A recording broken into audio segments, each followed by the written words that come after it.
Bugün insanlığın tarihi hakkında ne yazık ki çok az bilgiye sahibiz.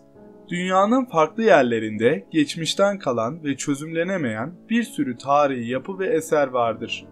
Bunlardan en gizemli ve en farklı olanlardan bir tanesine de Paskalya Adası ev sahipliği yapmaktadır.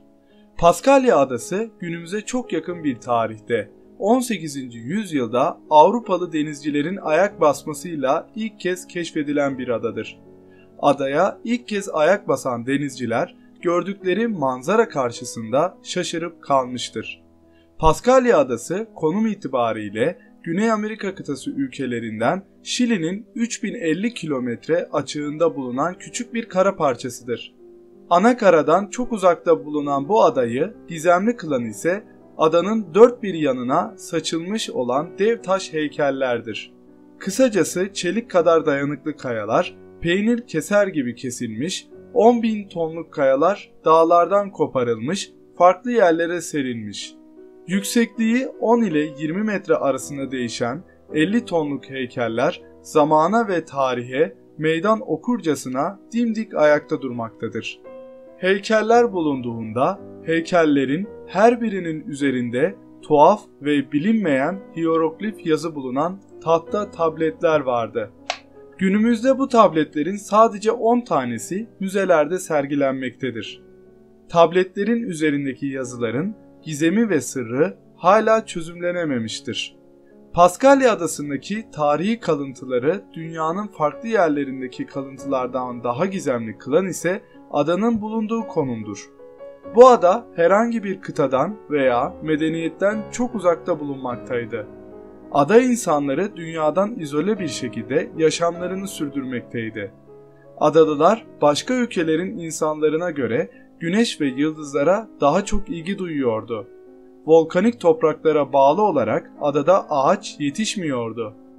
Bu yüzden taştan yapılmış dev heykellerin bulundukları yere kütüklerle taşınması imkansızdı. Ada küçük olduğu ve besin kaynakları sınırlı olduğu için ancak 2000 insanın yaşamasına yetecek kadar insanı barındırabilirdi. Günümüzde ise Paskalya Adası'nda sadece birkaç yüz kişi yaşamaktadır. Taş işçilerine gemilerle yiyecek ve giyim yardımı yapılması imkansızdı. Çünkü ada okyanusun tam ortasında bulunuyordu. Bununla birlikte Paskalya Adası insanın aklına bir sürü soru getirmektedir. Taşları dağlardan koparan ve şu anki yerlerine taşıyan kimdi ve nasıl taşımıştı?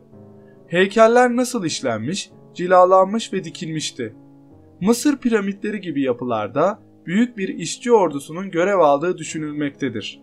Fakat bu düşünce Paskalya Adası için geçerli olamaz. Bu heykelleri yapmak ve bulundukları yerlere taşımak için yeterli insan gücü yoktu. Az önce de bahsettiğim gibi adada en fazla 2000 kişi yaşayabilirdi. Bu insanların hepsinin ilkel araçlarla durmadan çalıştığını düşünsek bile çelik sertliğindeki volkanik kayaları söküp işlediklerini düşünmek çok güçtür. Çünkü bu 2000 kişinin en azından bir kısmının insanların yaşamsal faaliyetlerini sürdürebilmesi için bazı temel işlerde çalışması gerekiyordu. Bu işlere örnek vermek gerekirse çorak toprakların sürülmesi ve balık tutmak olabilir. Kısacası küçük bir adada yaşayan bir avuç insanın herhangi bir yardım almadan bu eserleri yapması akla ve mantığa uymamaktadır. Dolayısıyla bu da insanın aklına Paskalya Adası'nda yaşayan insanlara kim ya da kimler yardım etmiş olabilir düşüncesini getiriyor. Maalesef bu küçük kara parçasına gelen Avrupalılar adada buldukları tabletleri yakmış, eski tapınma biçimlerini yasaklamış ve tüm gelenekleri ortadan kaldırmıştır. Böylece Paskalya Adası hakkındaki doğru ve net bilgiler ortadan kaybolmuştur. Fakat her şeye rağmen adaya gelen Avrupalılar adanın lakabını değiştirememiştir. Burada yaşayan yerliler buraya halen uçan adamların toprağı demektedir. Efsaneye göre uçan adamlar çok eski zamanlarda adaya gelmiş ve ateşler yakmıştır. Efsane dev gözlü uçan yaratıkların resimleriyle doğrulanıyor. Anlatmış olduğum Paskalya Adası anlaşılacağı gibi dünyanın gizemli yerlerindendir. Belki bir gün sırrı çözülür, belki de hiçbir zaman taş heykellerin nasıl yapıldığını öğrenemeyeceğiz. İzlemiş olduğunuz videoya benzer konularda ya da ilginizi çekebilecek başka konularda bilgilendirici videoları gözden kaçırmamak için kanalıma abone olabilir ve kanalımı yakından takip edebilirsiniz.